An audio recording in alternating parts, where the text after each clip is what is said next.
Hey, welcome to Dawn. My name's Dan, and whenever you're watching this, whether it's the morning, whether you've just caught 5 minutes at work, or whether it's the evening, whenever it is for you, Dawn is a space of reflection, a time to contemplate, to meditate on God's Word.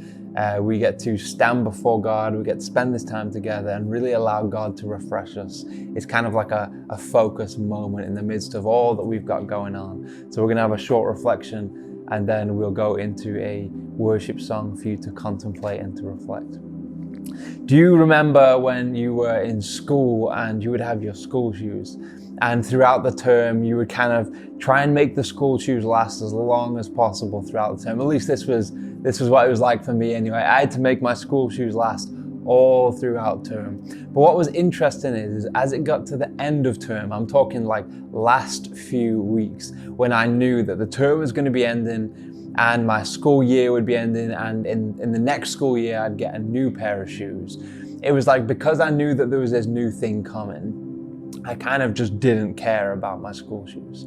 And it's interesting, there is a correlation between the way we treat things and how much care we have for things. For example, I could not care less about my school shoes in that last week of term, and we would go hard. We'd play football. We'd go mountaineering in my school. I'm kidding, obviously, but like in our school, with our school shoes, we just weren't bothered. Now, it's a stupid example with school shoes, but maybe let's blow this principle up in our life a little bit. If we have a low level of care for something, then ultimately we will treat it in a bad way, or we'll treat it less than it deserves. Or if we have a really high view of something, a high care of something, what will we do? We'll treat it with respect, and we'll protect it, and we'll look after it.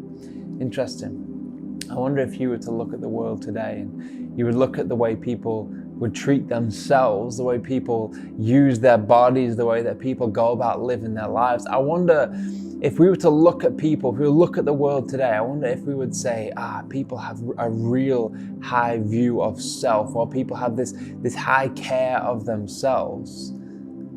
So I don't know, I think if I look at the world, I go, wow, people really don't know that they're valuable. People really don't know that they're worth anything. It's almost as though people are looking at themselves and being like, what am I worth?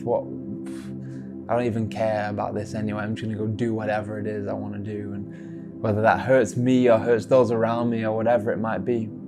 Or maybe you and I this morning, or whenever you're watching this, in this space, when we can maybe find ourselves in those places where we're like, I'm just really not feeling so good about myself at the moment. So what do we do in those times when we feel like that?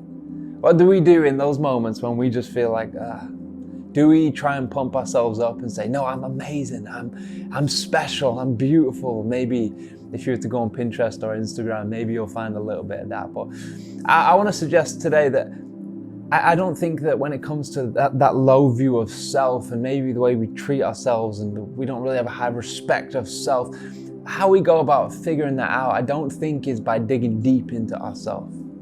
I don't think ultimately it's by really trying hard and trying to believe that, no, I am good because I helped that old lady across the road, or I am good because I'm really good at whatever it might be it is that you're good at. Now, I don't think that that's the answer. I think if we were to look in Psalm chapter 8, we will see a really good framework for this. Just something that will help us in this moment focus on what's really important here, in that worth does not come from ourselves. It doesn't come from what we can dream up about ourselves. It doesn't come from anything other than the one who made us. And I want to just point us to this. So Psalm chapter 8, and it says in verse 3 and 4.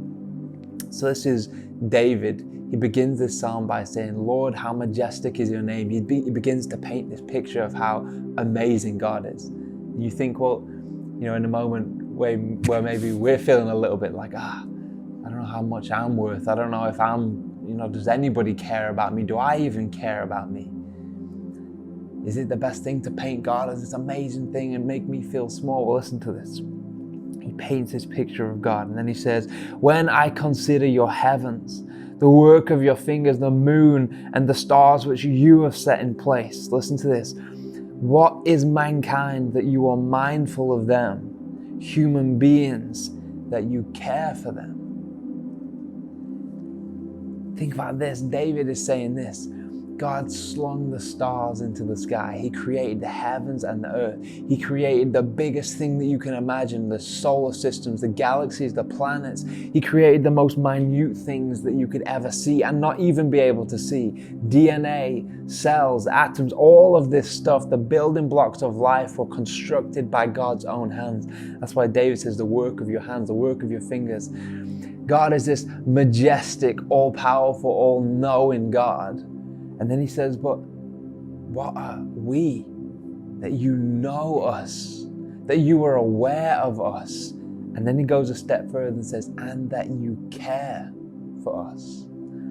I want you to know this morning, that whoever you are, however it is you feel about yourself, or those people around that you look at their lives and you think they have no view of self at all, I want to encourage you, it does not come from just trying harder in yourself, but self-worth can only come from recognizing that there is a God who made you and breathed life into you and loves you, and more so than all of that, he knows you right now in this moment. He knows everything about you, not just the good.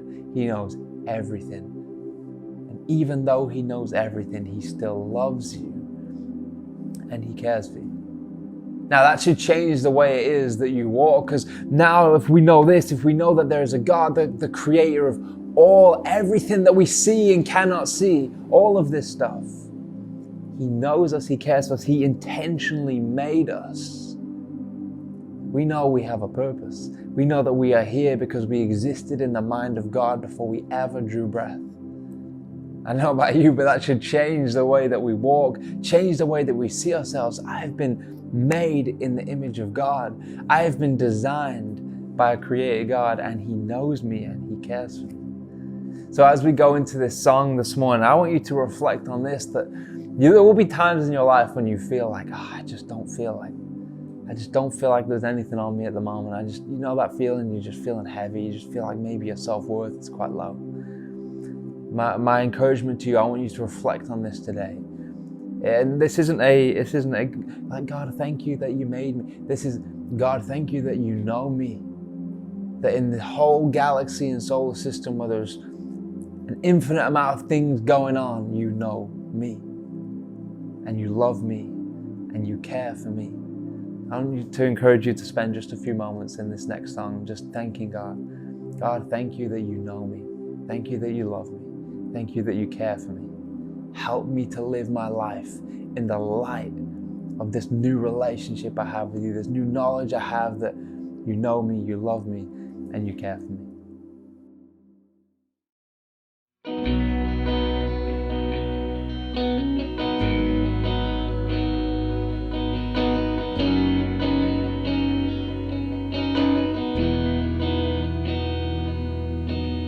I could run 1,000 miles to win the race of life, but what's the value without you? And I could write 1,000 songs to captivate your heart, but more than others, God, you seek the depths of me when you see.